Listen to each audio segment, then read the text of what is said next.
সখী রে, কুল গেল, মান গেল, শিল গেল, সবই যে গেল সখী রে।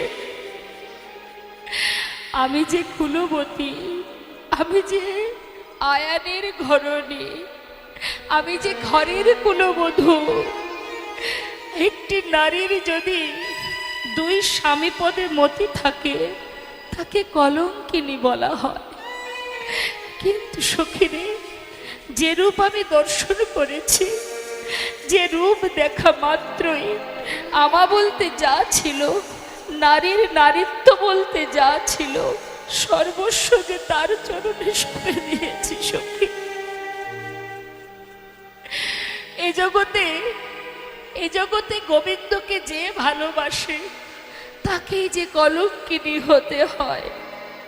এ আমি কি করলাম জানিস ললিতা? দেখেও যেন স্বাদ মেটে না মা, এমনই দর্শন দেখছে নয়ন ভরে, তথাপিও যেন মনে হচ্ছে আমার ভালো করে দেখা হচ্ছে না। ভালো লাগার সম্পদ, ভালো লাগার কোনো ধন, ভালো লাগার কোনো জিনিস যতই দেখবে ততই দেখতে মন চায়। আজ আমার রাধারানীর এমনই দর্শন করছে, তথাপিও যেন তার ক্ষুধা নিবারণ হচ্ছে না, তার পিপাসা মিটছে না, স্বাদ মিটছে না। সখীরে, আমি কি দেখলাম? আমি কি দেখলাম? মদন মহেন্দ্র ধনুকে বাঁধিল দেখা। বলি ফুল ধনু না ইন্দ্রধনু, ফুল ধনু না ইন্দ্রধনু, ফুল ধনু না ইন্দ্রধনু, ফুল ধনু না ইন্দ্রধনু, ভালো করে দেখায় আমার হলো না রে। ফুল ধনু না ইন্দ্রধনু, ওই না মদন মহেন্দ্র ইন্দ্রধনু কি বাঁধিল দেখা। মদন, যিনি ব্রহ্মার মানুষ পুত্র মদন, যার ছিল অহংকার যে আমার মতো সুন্দর জগতে আর কেহ নাই। তা মদনের সত্যি সুন্দর দেখতে ছিল মা, এত সুন্দর দেখতে ছিল, ব্রহ্মা চিন্তা করেছিলেন মদনকে বিবাহ দিয়ে দিতে হবে। এত সুন্দর দেখতে আমার ছেলেটা, তাই রতির সঙ্গে বিবাহ হয়েছিল মদনের। যখন বিবাহ হয়, বিবাহের পর ব্রহ্মা বললেন, শোনো, বিবাহ হয়েছে, সংসার সুন্দর করে সাজিয়ে এবার মনে প্রাণে সংসারটা করো। তখন মদন বললেন, পিতা এ কেমন কথা? বিবাহ হওয়া মাত্রই আমাকে আলাদা করে দিলে, করে খাবো কি? আমাকে কিছু কর্ম দাও। বলছে, দেওয়ার মতো তো কিছু নেই, তবে হ্যাঁ আছে, ওই যে একটা ধনুক আছে, আর 5টা তীর আছে, আর একটা তুন আছে, এইটাই তুমি নাও। এই যে তীর, এই যে 5টা বাণ, মানে বাণ আছে 5টা, মদন মাদন শোষণ স্তম্ভন আর মোহন, এই 5টা বাণ তোমাকে দিলাম।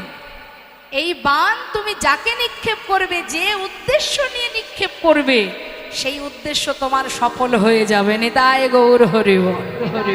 তাতে কি হবে? কোনোদিন তোমার অভাব অনাটন আসবে না। এখন পিতার কথা মতো যেই না ধনুক তুন আর বাণটা দিয়েছে, ফুলধনু আর 5টা বাণ, আর সাথে আছে তুন। হ্যাঁ, এখন মনে মনে চিন্তা করছে, পিতা যে আমাকে মূল্যবান সম্পদটা দিল, যেটা নাকি আমি ব্যবহার করলে আমার অভাব থাকবে না, তাহলে এই বাণ আমি সবার আগে পিতাকেই মারব। তাই দেরি না করে পিতাকে যেই না তীর ভেদ করবে, মানে তীর দিয়ে আঘাত করবে বলে যখনই কিনা আঘাত করতে যাবে, তখন ব্রহ্মা চমকে উঠেছে, এ করছোটা কি তুমি? তুমি কি করছো? বলে, কেন? তুমি আমাকে এই মূল্যবান সম্পদটা দিয়েছো, এটা কতটা কার্যকারী সেটা আমায় দেখতে হবে না? তাই তোমার উপরে নিক্ষেপ করে আমি দেখবো যে এটা কতটা ভালো, কতটা মন্দ, ঠিকঠাক কাজ হবে কিনা, কার্যকারী হবে কিনা, আমার স্বপ্ন সার্থক হবে কিনা। তাই যখনই ব্রহ্মা এত করে বারণ করা সত্ত্বেও, তাই মদন কিন্তু ব্রহ্মার সুসন্তান নয় বাবা, অবাধ্য সন্তান।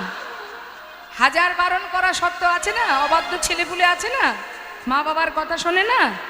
তা ব্রহ্মার এই সন্তানও ঠিক তেমনই, মা বাবার কথা শুনলো না, এত করে বারণ করলো, তথাপিও নিক্ষেপ করেছিল। নিক্ষেপ করার আগে বলেছিল ব্রহ্মা যে দেখো তুমি যদি নিক্ষেপ করো আমি কিন্তু অভিশাপ দেব, আমি তোমাকে অভিশাপ দেব। বলে সে অভিশাপ যা দেবে দেবে, আগে তো পরীক্ষা করে দেখি যে আমার এই বাণ সঠিক কাজ করে কিনা। আর যেই না নিক্ষেপ করেছে, অভিশাপ দিয়ে দিলে যে তুমি ধ্বংস হয়ে যাবে, তুমি মৃত্যুবরণ করবে। যেই না অভিশাপ দিয়েছে, মৃদু মৃদু হাসছে, মনে মনে ভাবছে বাণ তো পরীক্ষা করা হয়ে গেছে, যদি মরে যায় তাতে কোনো দুঃখ নেই। এবার বাণ নিয়ে ছুটছে। এবার যেতে পথে কৈলাসের পাশ দিয়ে যাওয়ার পথে দেখতে পেয়েছে আর একজনকে। কে? হ্যাঁ, মহাদেবকে দেখেছে। সম্পর্কে চিন্তা করছে, ভগবানের সৃষ্টি ব্রহ্মা বিষ্ণু মহেশ্বর, তা ব্রহ্মা যদি বাবা হবে তাহলে মহেশ্বর কি হবে? সম্পর্কে কাকা হবে। হ্যাঁ, এও তো আমার আপনজন, পাড়ার লোককে মেরে মরবো, তার থেকে আপনজন কাকা আছে, কাকার উপরে তীরটা ভেদ করা যাক, বাণটা নিক্ষেপ করা যাক। এবার যেই না ভোলানাথকে নিক্ষেপ করতে যাবে, সঙ্গে সঙ্গে বিষ্ণু এসে দাঁড়ালেন। দাঁড়াও দাঁড়াও, কি হয়েছে কি হয়েছে? এমন করে তীর ভেদ করছো, এই বাণ নিক্ষেপ করছো, কেন করছো? কেন এমন করে বাণ নিক্ষেপ করছো? বলছে আমি পরীক্ষা করব না, আমি পরীক্ষা করব। তখন বিষ্ণু অভিশাপ দিয়েছিলেন যে দেখো আমি তোমায় অভিশাপ দিচ্ছি যে তুমি যখনই মা ব্রহ্মা মদন যখন তীর ভেদ করেছিল, মানে বাণ মেরেছিল, বিষ্ণু তখন অভিশাপ দিয়েছিলেন যে তুমি মৃত্যুবরণ করবে। হরিবোল হরিবোল। কিন্তু তার উপর আবার যখন অভিশাপ তো দিল যে তুমি মারা যাবে, অভিশাপ দেবার পর দেবাদিদেব মহাদেব তার চরণে শরণ নিয়ে ওই কামদেবের স্ত্রী রতি সাধনা করেছিলেন। কি সাধনা? যে আমি যদি সতী রমণী হই, আমার পতির প্রাণ আমি আবার পুনরায় ফিরিয়ে নেব। তাই সাধনায় সন্তুষ্ট হয়ে মহাদেব কোনো দিকে দেখা দেখি নেই, সে ভোলানাথ তো সবসময় ভালা ভোলা মন, তার আশীর্বাদ করে দিয়েছিলেন যে তথাস্তু, পতিপুত্র নিয়ে তুমি সুখে স্বাচ্ছন্দ্যে জীবন যাপন করো। তখন মা পার্বতী বললেন, এ কি করলে তুমি? তুমি জানো একে কার স্ত্রী? এ তো কামদেবের স্ত্রী। যেই না বলেছে, তখন ভোলানাথ বললেন, বেশ, আশীর্বাদ যখন দিয়ে ফেলেছি ফিরিয়ে তো নেওয়া যাবে না, তবে প্রাণ থাকবে, কিন্তু দেহটা কখনো দেখতে পাবে না কেউ। তাই এই যে দেহটা, কামদেবের যে দেহটা, এটা কিন্তু মা এই যে দেহখানা দেখা যায় না, মানে দেহ নেই। হ্যাঁ, তা অদৃশ্য টাইপের, মানে দেখতে পাবে না, কিন্তু তিনি জীবিত। তা এই সেই কামদেব। তাই বলছে তার ধনুকটা কি ছিল? ফুল ধনু। তাই রাধারানী বলছে, আমি বুঝতে পারলাম না যে আমি কি দেখলাম, আমি ফুলধনু দেখলাম না ইন্দ্রের ধনু দেখলাম, কি দেখতে কি দেখলাম, কি আর বলবো সখী তোদের কাছে। বদন কমল কিয়ে, এবার বদনে বর্ণনা দিচ্ছে, গোবিন্দের বদনটা কেমন। বদন কমল কিয়ে কিয়ে পূর্ণমী কছাদ, কমল পূর্ণমী কছাদ, অধর বান্ধলি কিয়ে কিশলয় ছাদ, অধর বাঁধলি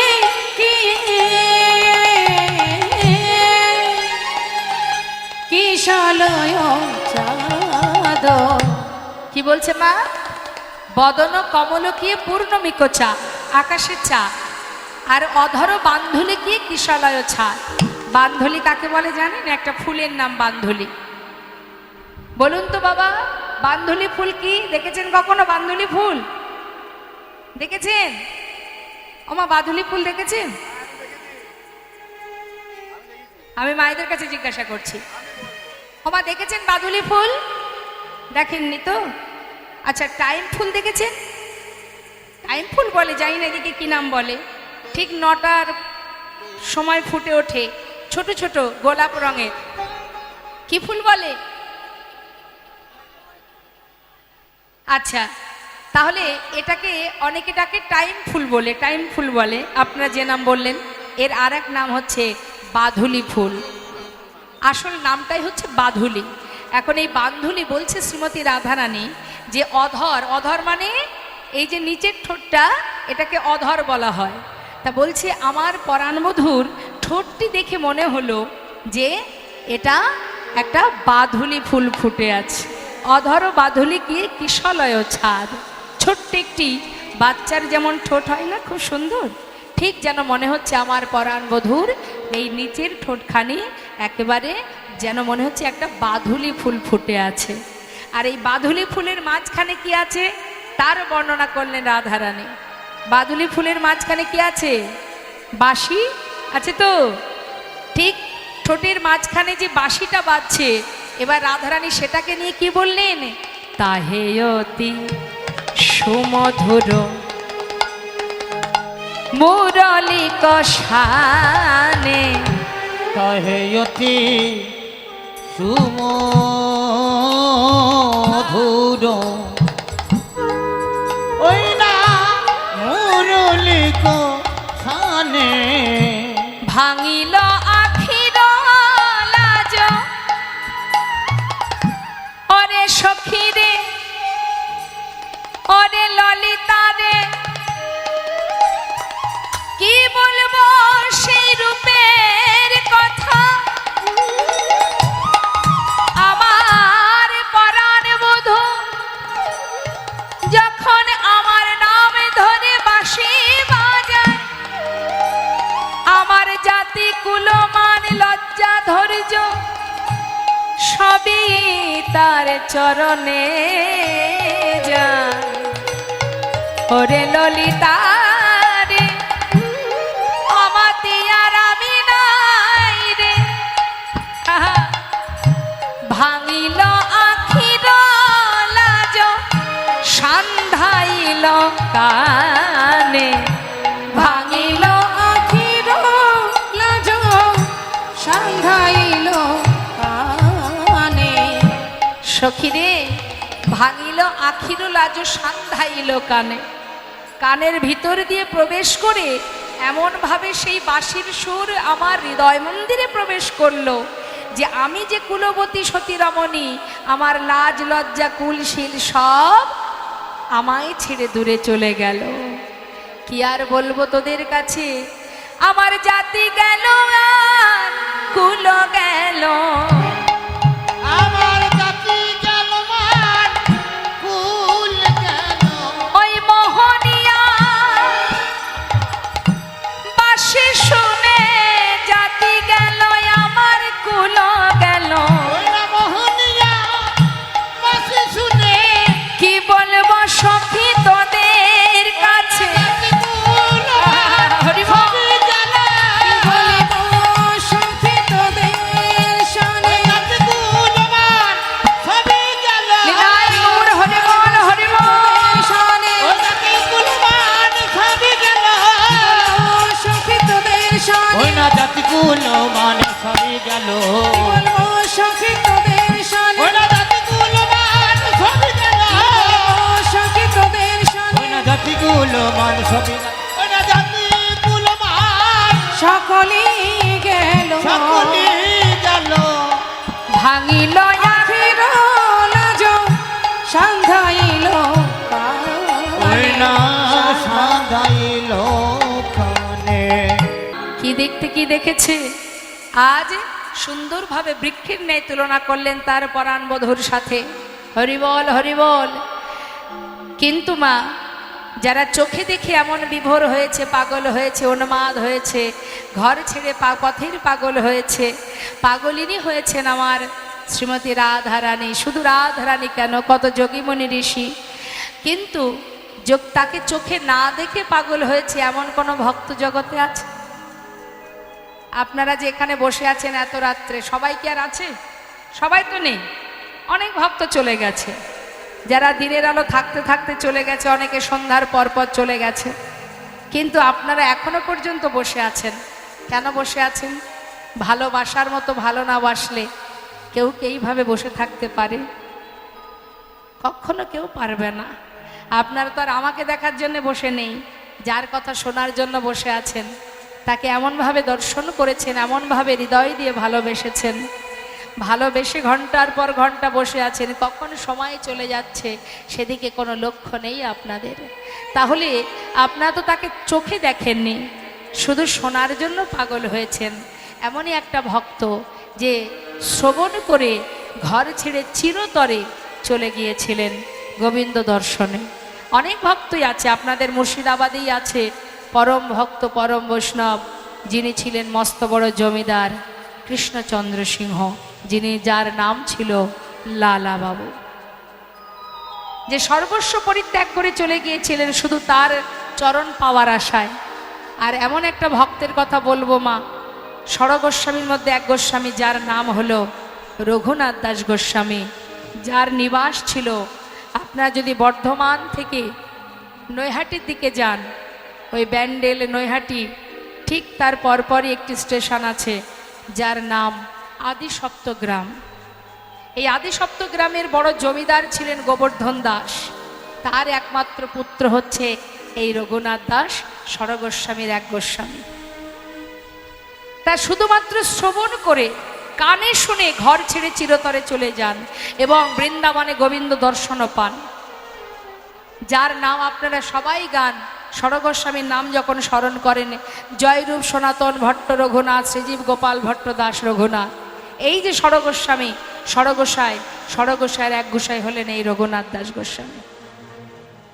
তাহলে মা, এই রঘুনাথ দাস গোস্বামী যখনই জন্ম হয়, বাবা মা ছিলেন ধার্মিক, তাই সন্তানকে ভক্তিপথে রাখার জন্য তার স্ত্রীকে বলেছিলেন যেখানে সাধুসঙ্গ হবে, যেখানে হরিনাম কৃষ্ণ নাম হবে, সেখানে সন্তানকে নিয়ে যাবে, কারণ ঘরে থাকলে কখনো ভক্তি তৈরি হয় না।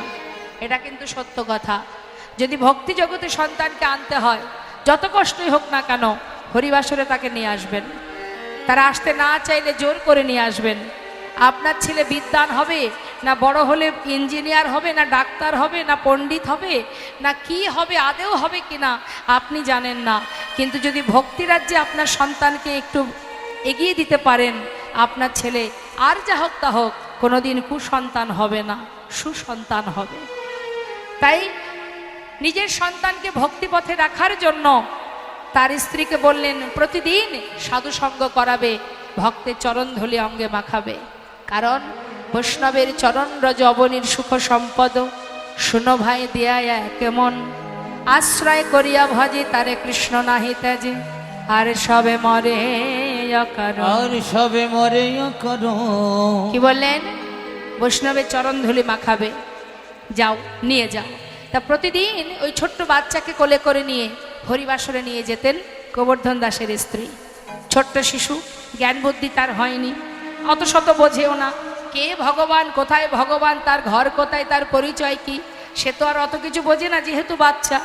সে না বুঝলে কি হবে, মায়ের কোলে বসে প্রতিদিন দেখে যে ভক্তরা একে অপরকে জড়িয়ে ধরে আলিঙ্গন করছে, কাঁদছে, ধোলায় গড়াগড়ি দিচ্ছে, এগুলো দেখে। দেখতে দেখতে যখন একটু একটু করে বোঝার শক্তি ভগবান দিতে শুরু করলো, একটু একটু করে বুঝতে শুরু করলো, কি দেখে যে একজনের মুখে যার কথা শ্রবণ করে সবাই, সেই কথা শ্রবণ করে কে সেই মানুষটি যার কথা শুনে সবাই পাগল হয়ে যায়? কে সেই মানুষটি যার কথা শুনে ধোলায় গড়াগড়ি দিয়ে কাঁদে? কে সেই মানুষটি যার কথা শ্রবণ করে বনে জঙ্গলে যোগী মুনিরা তপস্যা করে? যাকে চোখে দেখা যায় না, শুধু তার কথা শোনার জন্য সবাই পাগল হয়। কে সেই মানুষটা? তাকে কেন চোখে দেখা যায় না?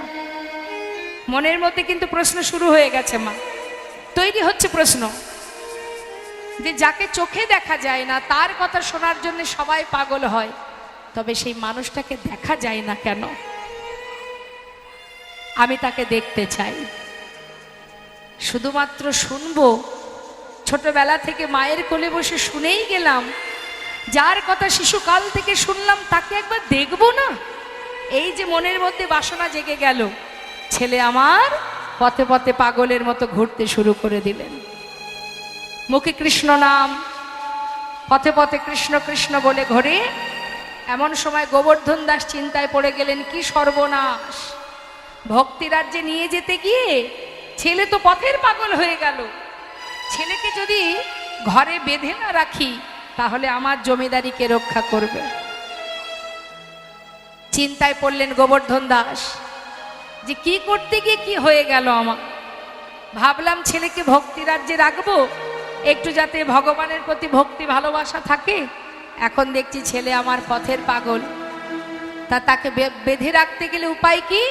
তিনি বড় চিন্তায় গ্রামের সম্মানীয় ব্যক্তি যারা আছেন, গণ্যমান্য যারা আছেন, তাদেরকে ডেকে নিয়ে এসে তাদের কাছে বিধান চাইলেন যে আপনারা উপায় বলুন, আমি কোন উপায়ে আমার সন্তানকে ঘরে বেঁধে রাখবো।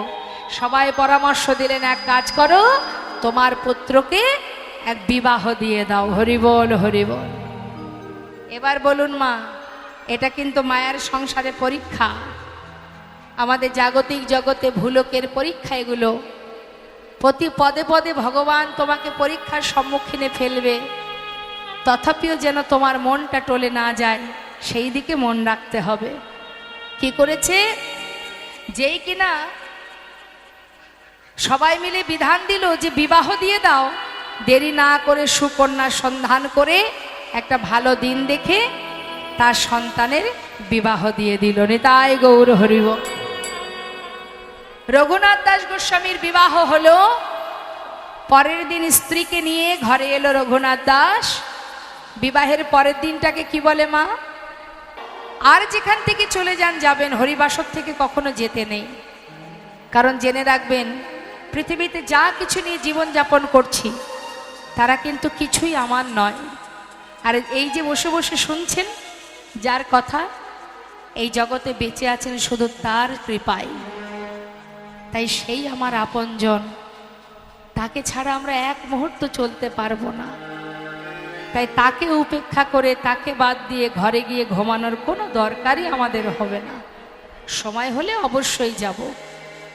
এত সময় যখন বসে আছেন, নাম শ্রবণ করছেন, নাম ছেড়ে ঘরে গিয়ে শোয়ার কোনো প্রয়োজন নেই।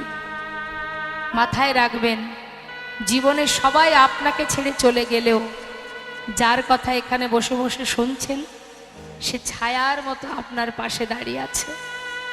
শুধু বিশ্বাস আর তার প্রতি ভরসাটা রাখতে হবে, না হলে হবে না। আজ রঘুনাথ দাসের বিবাহ দিল রঘুনাথ দাস। কাল রাত্রি যেদিন হলো মা, বিবাহের পরের দিনটাকে কি বলে? কাল রাত। শ্বশুর মশাই বৌমাকে ডাকলেন, মা তোমাকে আমার পুত্রবধূ করে এনেছি, শুধু একটা কথা জেনে রাখো, আমার ছেলে শিশুকাল থেকে এমন একজনের কথা শুনেছে, যা শুনতে শুনতে ছেলে আজ আমার পথের পাগল হয়ে গেছে। আমি চাই তুমি তোমার ভালোবাসা দিয়ে আমার ছেলেটাকে ঘরে বেঁধে রেখো, সে যেন আমাকে ছেড়ে কোথাও চলে না যায়। নতুন বউ সরজু করজোড়ে বললেন, বাবা আমি চেষ্টা করব। পরের দিন এলো ফুলশয্যারা। ফুলশয্যা ঘরে বসে রঘুনাথ দাস চোখের জলে বুক ভাসিয়ে কাঁদছে। হে দয়াময়, হে করুণাময়, এ তুমি কোন কঠিন পরীক্ষায় ফেলেছ আমায়। শিশুকাল থেকে শুধু তোমার কথা শুনেছি, আজ আমার মনে বাসনা আমি তোমাকে সাক্ষাৎ দর্শন করব। আর আজ তুমি আমাকে এমন পরীক্ষায় ফেলেছ, বিবাহ বন্ধনে আবদ্ধ করেছ। এই বন্ধন ছেড়ে আমি তোমার কাছে কেমন করে যাব দয়াময়?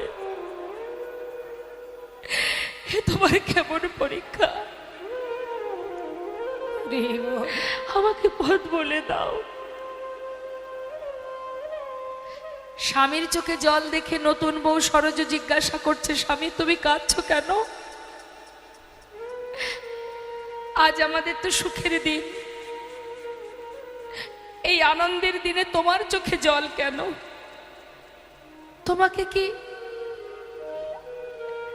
এই বিবাহে তোমার কোনো ইচ্ছা ছিল না? তোমাকে কি জোর করে বিবাহ দিয়েছে, নাকি আমাকে পছন্দ নয়? রঘুনাথ দাস বলছে, সরোজ তোমার প্রশ্নের উত্তর আমি দেব, তার আগে আমাকে দুটো প্রশ্নের উত্তর দাও। বলো স্বামী। সরোজ, বিবাহের পর এই ঘরে তুমি এসেছো, এই ঘরের কি হও তুমি? কেন? আমি কুলবধূ, আমার কি হও? আমি তোমার সহধর্মিনী। সরোজ, যে সহধর্মিনী হয় তার কি করণীয় হয় আমি জানি না স্বামী, তবে এইটুকু জানি সহধর্মিনীর কাজ নয়নে যায়। সখী রে আমার তেরা নয়নে চাই, সখী রে তেরা নয়নে চাই। চাঁদ ঝলমলি ময়ূরের পাখা, ওই চাঁদে ঝলমলি ময়ূরের পাখা।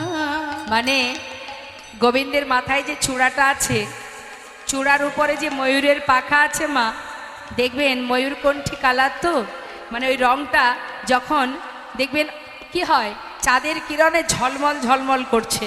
তাই বলছে শ্রীমতী রাধারানী, চাঁদে ঝলমলি ময়ূরের পাখা, চাঁদে ঝলমলি ময়ূরের পাখা। অগ চূড়ায় উড়িছে বাই। সখী রে আমার চূড়ায় উড়িছে ভাই, সখী রে আমার চূড়ায় উড়িছে ভাই। অমা গোবিন্দের চূড়াটা কেমন কেমন ভাবে পরানো থাকে? সোজাসুজি, একটু বাঁকা থাকে না? হ্যাঁ, বল না সখী, কেন আবার চূড়া বাঁধে? কেন আবার চূড়া বাঁধে? যার শুধুই রূপে, যার শুধু রূপ, যার শুধু রূপ দেখে আমার মন প্রাণ টলে যায়, সেবা কেন চূড়া বাঁধে? যার শুধু রূপে আমার মন প্রাণ হরে, সে কেন আবার চূড়া বাঁধে? ঈশাত বামে হেলাইয়া কেন আবার চূড়া বাঁধে? ওই সাত বামে হেলাইয়া সে কেন আবার চূড়া বাঁধে? চূড়ায় উড়িছে বাই। সখী রে আমার চূড়ায় উড়িছে ভাই, সখী রে চূড়ায় উড়িছে ভাই। হরে কৃষ্ণ। মাথার চূড়া সেটাও বাদিকে বেঁকানো। কেন বেঁকা আছে না? পা পাশে কে থাকে? রাধারানী। তাই চূড়াটা বেঁকে আছে কেন? ওই যে মাথার চূড়া, সেও রাধা গোবিন্দের যুগল সেবা পাওয়ার জন্য, তাই বাদিকে হেলে আছে একটু বাঁকা করে। তাই বলছে, বল সখী, যার শুধু রূপ দেখলে আমার মন প্রাণ টলে যায়, সে বাবার চূড়া কেন বাঁধে? কে বা বেঁধে দিয়েছে ঈশাত বামে হেলাইয়া? ঈশাত বামে মানে বাদিকে, ঈশাত মানে হালকা বেঁকানো, সামান্য একটুখানি বেঁকানো। তাই বলছে ঈশাত বামে হেলাইয়া কে বা চূড়া বেঁধে দিয়েছে। তাহলে কি হলো মা? নয়ন বাঁকা, চাহনি বাঁকা, মাথার চূড়া বাঁকা, আর কি বাঁকা? ঈশাত হাসিয়া মোহনবাসী, শত হাসিয়া মোহনবাসী। ঈশাত হাসিয়া, ঈশাত মানে বললাম কি বাঁকা, হাসি মানে হ্যাঁ, কেউ যদি হাহা হাহা করে হাসে সেটাতে কেউ কিছু ভাববে না। কেউ যদি মুচকি মুচকি হাসি দেয়, হ্যাঁ কেমন হবে? মন টলবে কি না? হ্যাঁ, মন গলবে তো। তাই বলছে ঈশাত হাসিয়া মোহনবাসী, মধুর মধুর বাই। সখী রে আমার মধুর মধুর বাই, সখী জানিস সখী, ওই বাঁশির শুনে, ওই বাঁশির শ্রবণ করে আর ওই মধুর মৃদু মুচকি হাসি দর্শন করে আমায় পাগল লিনি কইল রে। সখী আমায় পাগল লিলি কইল রে।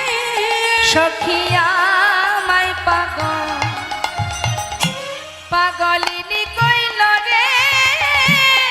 সখী আমায় পাগল লিলি কইল রে। ওই মোহনিয়া মধুর হাসি ওরে আমায় পাগল পাগলিনী কইল রে। ওই মোহনিয়া মধুর হাসি সখী আমায় পাগল লিলি কইল রে। আহা মধুর মধুর বাঁশি। আমার মধুর মধুর বাঁশির মধুর মধুর বলছে যুবতী মনোহর বেশম, অর্থাৎ যুবতীর মনোহর এই রূপ, যে রূপ দেখলে শুধু যুবতী কেন, এই জগতে কত জাতি, কত মুসলমান, কত অন্যান্য বিধর্মীরা গৌর চরণে নিজেরা সঁপে দিয়েছে গৌরের রূপ দর্শন করে। যেমন তার প্রমাণ সম্রাট আকবর, নাসির মামুদ, আব্দুল করিম, চাঁদ কাজী, যারা নিজেকে সঁপে দিয়েছেন গৌর রূপ দর্শন করে। কাজী নজরুল ইসলাম, কাজী নজরুল ইসলাম নিশ্চয়ই আপনারা তার অনেক অনেক গান শুনেছেন বাবা। খেলি ছয়ে বিশ্বলয়, তারপরে সখী শেহরি কেমন বল, হ্যাঁ কত কত গান আপনারা শুনেছেন। দেখুন একটা ছোট্ট 2 লাইনের একটি গান আমি গাচ্ছি, কাজী নজরুল ইসলামের গাওয়া, গৌরহরিকে নিয়েই গাওয়া। তাহলে শাস্ত্রে বললেন ভগবানকে যারা ভালোবাসে তারা যে কুলে জন্ম নেই সেটাই উচ্চকুল পূজ্যকুল। জন্ম হোক যথা তথা কর্ম করো ভালো, কর্মটা সঠিক করো। তুমি যদি কর্ম সঠিক করতে পারো, জন্ম তোমার যেখানে হোক। তুলসী বৃক্ষ একটা নোংরা জায়গাতেও যদি জন্ম নেয় তার পাতা দিয়ে ভগবানের সেবাই লাগে কি মা। অর্থাৎ তোমার জন্ম যেখানে খুশি হোক, কিন্তু কর্ম যদি তোমার সঠিক হয় তাহলে সেখান থেকেই তুমি ভগবানের সেবার বস্তু হতে পারবে, সেবার যোগ্য হতে পারবে। তাই কাজী নজরুল ইসলামের মা গাওয়া সুন্দর একটি গান কি বলছে, মহাজন পদাবলীতে লিখছেন যে গৌর রূপ শুধুমাত্র সনাতনী হিন্দুদের নয়, যুবতী মনোহর বেশ, এমনই রূপ তার। এই রূপ দেখলে কত জীব, কত মানুষ পাগল হয়েছে, ত্রিভুবন কেন 14 ভুবন ভুলেছে সেই রূপ দেখে। তাই বলছে কাজী নজরুল ইসলামের লেখা কি বলছে, পথে কি দেখলে যেতে আমার গৌর ভগবানে, পথে কে দেখলে যেতে আমার গুরু ভগবানে। তার মানে পথে যাচ্ছে তো কাজী নজরুল ইসলাম, যাচ্ছে পথে, যাকে দেখছে তাকেই ডেকে ডেকে বলছে, কি বলছে বলো না, পথে কি দেখলে যেতে আমার গৌর ভগবানে, পথে কি দেখলে যেতে আমার গৌর ভগবানে। যারে কোলে দেয় না যাওয়া কোলে দেয় সে ডেকে তারে, যারে কোলে দেয় না যাওয়া কোলে দেয় সে দেখে তারে। আমা বুঝতে পারলেন কথাটা, যারে কোলে দেয় না যাওয়া, এটা তো গান, যার জন্য বুঝে নিতে হবে। যারে কোলে দেয় না যাওয়া অর্থাৎ যাকে কোল দেওয়া যায় না তাকেই মহাপ্রভু কোলে টেনে নেন, নিজের কাছে টেনে নেন, নিজেই তাকে ডেকে ডেকে নিজের কাছে টেনে নেন। এমনই দয়াল আমার গৌরহরি। যারে কোলে দেয় না যাওয়া কোলে দেয় সে ডেকে তারে, যারে কোলে দেয় না যাওয়া কোলে দেয় সে দেখে তারে। পথে কে দেখলে যেতে আমার গুরু ভগবানে। পথে কি দেখলে যেতে আমার গৌর ভগবানে।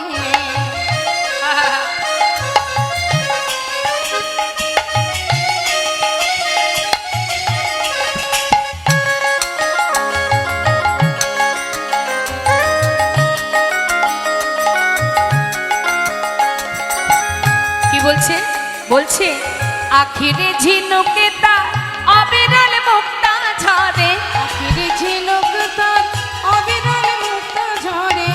কেমন দর্শন মা, দেখাটা কেমন সুন্দর। বলছে আখিরে ঝিনুকে তার, আখির অর্থাৎ চোখ, চোখ দুটোকে ঝিনুকের সঙ্গে তুলনা করলেন। আর ঝিনুকের মধ্যে কি থাকে? মুক্ত থাকে। বলছে ওই যে চোখের ভিতর থেকে যে জলের ফোঁটাগুলো পড়ছে, প্রভু কাঁদছেন তো, বলছে যেন মনে হচ্ছে ঝিনুকের ভিতর থেকে মুক্তা ঝরে ঝরে পড়ছে। আখিরে ঝিনুকে তার অবিরল মুক্তা ঝরে, আখিরে ঝিনুকটা অবিরল মুক্তা ঝরে, কেঁদে কেঁদে কৃষ্ণ নাম ভিক্ষা মাগে দারে দারে, কেঁদে কেঁদে কৃষ্ণ নামে ভিক্ষা মাগে দাঁড়ে দাঁড়ে, কেঁদে কেঁদে কৃষ্ণ নাম ভিক্ষা মাগে দারে দারে। কেঁদে কেঁদে কৃষ্ণ নামে ভিক্ষা মাগে দাঁড়ে দাঁড়ে। পথেকে দেখলে যেতে আমার গৌর ভগবানে, দেখলে যেতে আমার গৌর ভগবানে।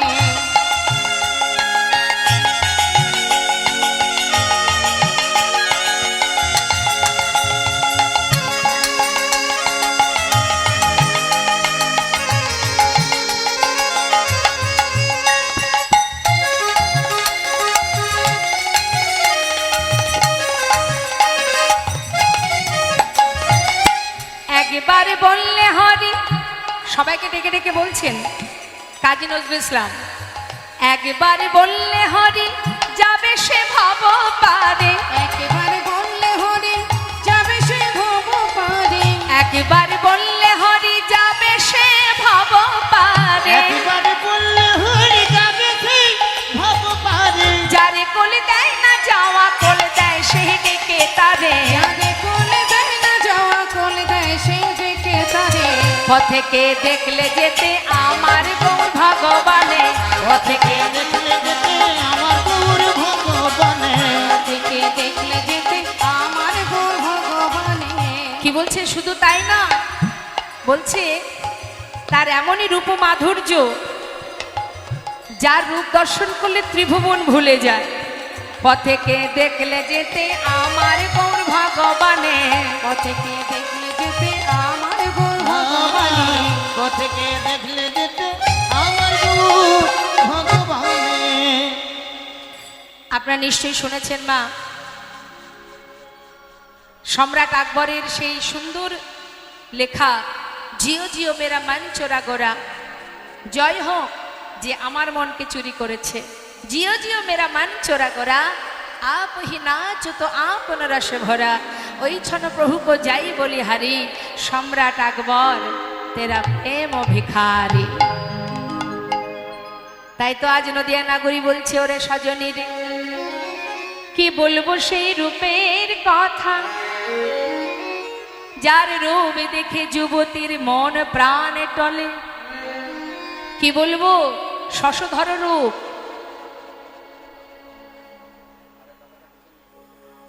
শশধর রূপ অর্থাৎ বলছে আকাশের যে চাঁদ, আকাশের চাঁদের সঙ্গে আমাদের গৌর চাঁদের তুলনা করছে। কিন্তু একবার বলুন তো দেখি, হরে কৃষ্ণ বাবা, ওমা আমার দিকে তাকাবেন, এদিক ওদিক তাকালে হবে না।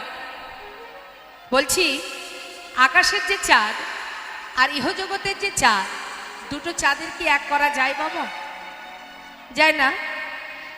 আকাশের চাঁদ যার কিরণে আমাদের পৃথিবীর অন্ধকার দূর হয়ে যায়, এটা যেমন সত্য কথা। আকাশের চাঁদ উঠলে নদীতে জোয়ার আসে। আর তৃতীয় কি হয় দেখবেন, চাঁদ উঠলে আকাশের চাঁদের উদয় হলে শালুক ফুল ফোটে। এদিকে আছে শালুক ফুল, দেখেছেন আপনারা? যেটাকে বলা হয় শ্যাপলা ফুল বা শালুক ফুল, বা তার আবার আর এক নাম আছে কুমুদ ফুল, তাই না? তা বাবা, ইহজগতের চাঁদের কিরণে কুমুদ ফুল ফোটে, মানে শালুক ফুল ফোটে, অন্ধকার দূর করে দেয়। আর কি হয়? নদীতে জোয়ার নিয়ে আসে। কিন্তু নদিয়ার চাঁদ, নদিয়ার চাঁদ গৌরহরি, যিনি কলির ভাগ্যাকাশে উদয় হয়েছে, যার উদয়ের কারণে আমাদের ইহজগতে, সাধারণ আমাদের ইহজগতে যত জীব আছে, প্রত্যেকটি জীবের হৃদয়ে কৃষ্ণ প্রেমের হরি নামের জোয়ার এনেছে। এই হরি নামের জোয়ার, কৃষ্ণ প্রেমের জোয়ার, সে তো আর ইহজগতে চাঁদ দিতে পারবে না। শুধু তাই নয়, ইহ জগতের চাঁদ যে শালুক ফুল ফোটায় সেই ফুল কিন্তু ভগবানের সেবায় লাগে না। লাগে? শালুক ফুল ভগবানের সেবায় দেয় কেউ?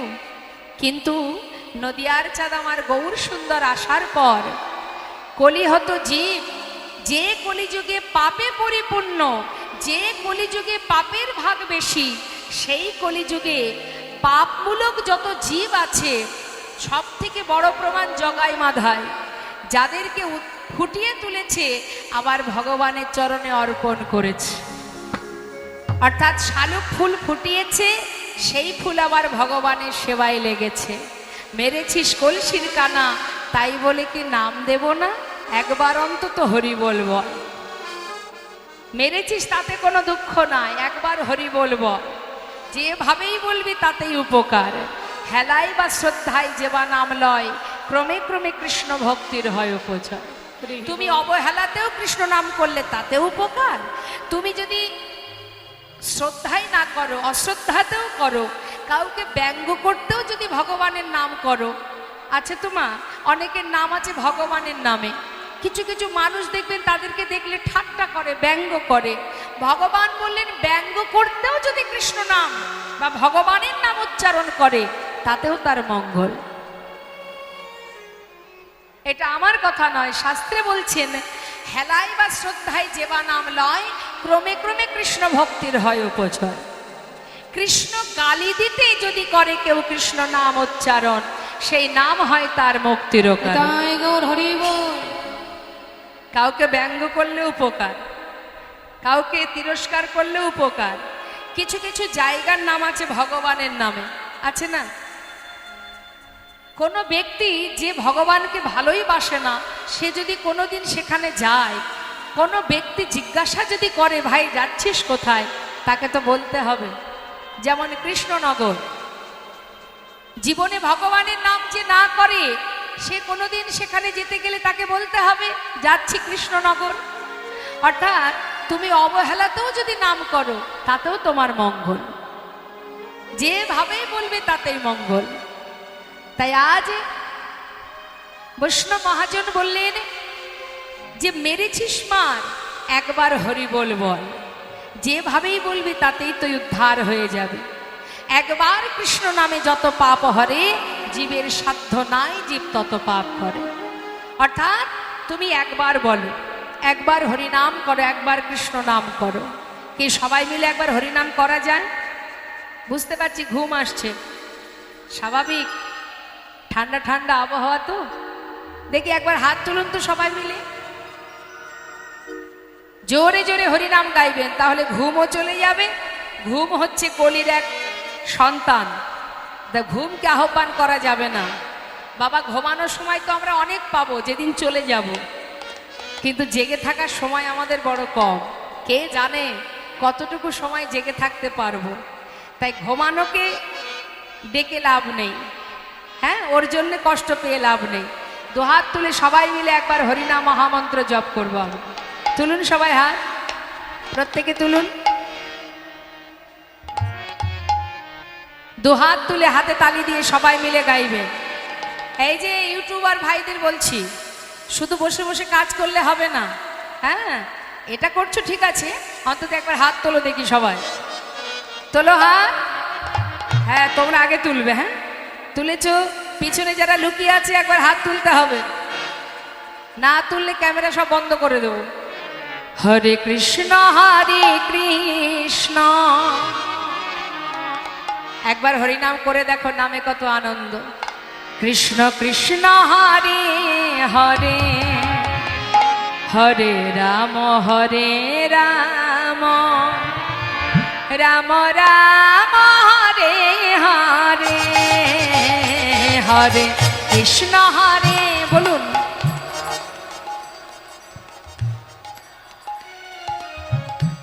হ্যাঁ সুন্দর হচ্ছে, কিন্তু একটু জোরে জোরে।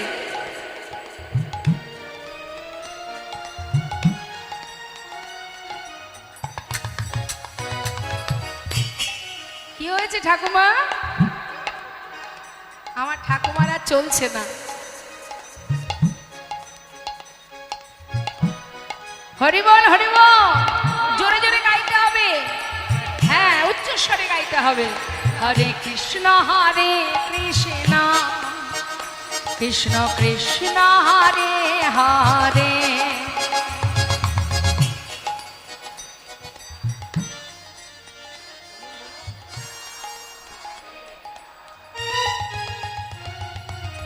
হরে কৃষ্ণ কৃষ্ণ কৃষ্ণ হরে হরে, হরে রাম রাম রাম হরে হরে, জোরে হরে কৃষ্ণ।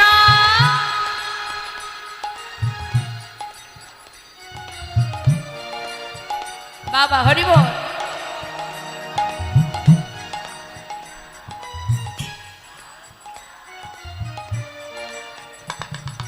হরে কৃষ্ণ কৃষ্ণ কৃষ্ণ হরে হরে, হরে রাম রাম হরে হরে। বল হরে কৃষ্ণ কৃষ্ণ কৃষ্ণ হরে হরে, হরে রাম রাম রাম হরে হরে। কৃষ্ণ কৃষ্ণ কৃষ্ণ হরে হরে, হরে রাম রাম রাম হরে হরে। হরে কৃষ্ণ হরে কৃষ্ণ কৃষ্ণ হরে হরে, হরে রাম রাম রাম হরে হরে। হরে কৃষ্ণ হরে কৃষ্ণ গৌর হরি বল, গৌর হরি বল। হরে রাম রাম রাম হরে হরে। হরে কৃষ্ণ কৃষ্ণ কৃষ্ণ হরে হরে, হরে রাম রাম হরে হরে। কৃষ্ণ কৃষ্ণ কৃষ্ণ হরে হরে, হরে রাম রাম রাম হরে হরে। বৈষ্ণব মহাজন বললেন, যদি কেউ হৃদয় মাঝে গৌর চাঁদের উদয় করাতে পারে তার কি হবে? বৈষ্ণব মহাজন তার জন্য বলে উঠলেন, যদি কোনো জীব, কোনো ভাগ্যবান ভাগ্যবতী হৃদয় আকাশে গৌর চাঁদের উদয় করাতে পারে তার কি হয় জানো? ও তার ভিতর বাহি আলো করে, ও তার ভিতর বাহির আলো হয় গো। আহা কোন অন্ধকার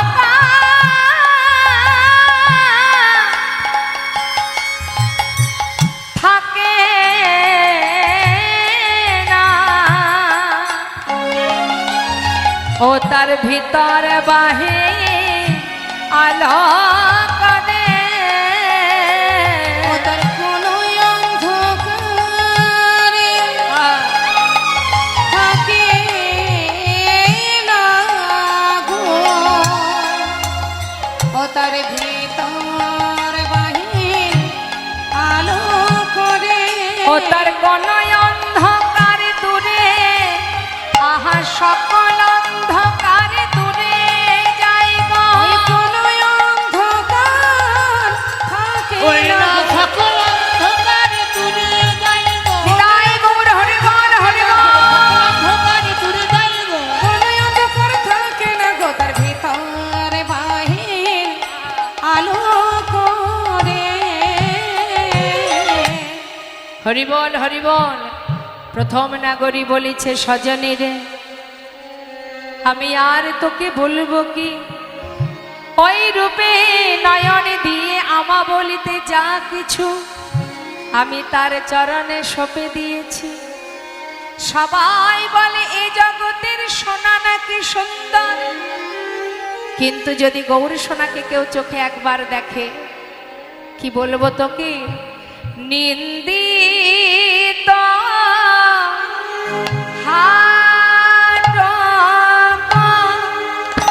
কান্তি কালে বড় নিন্দিত আটক গোরার কান্তি কালে বড়। নিন্দিত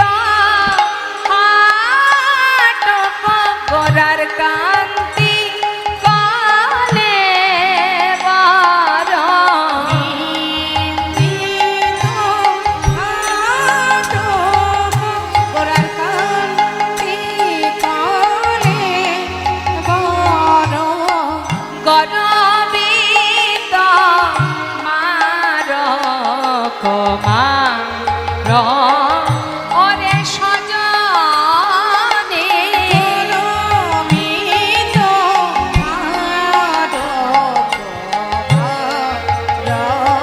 প্রাণ সজনী।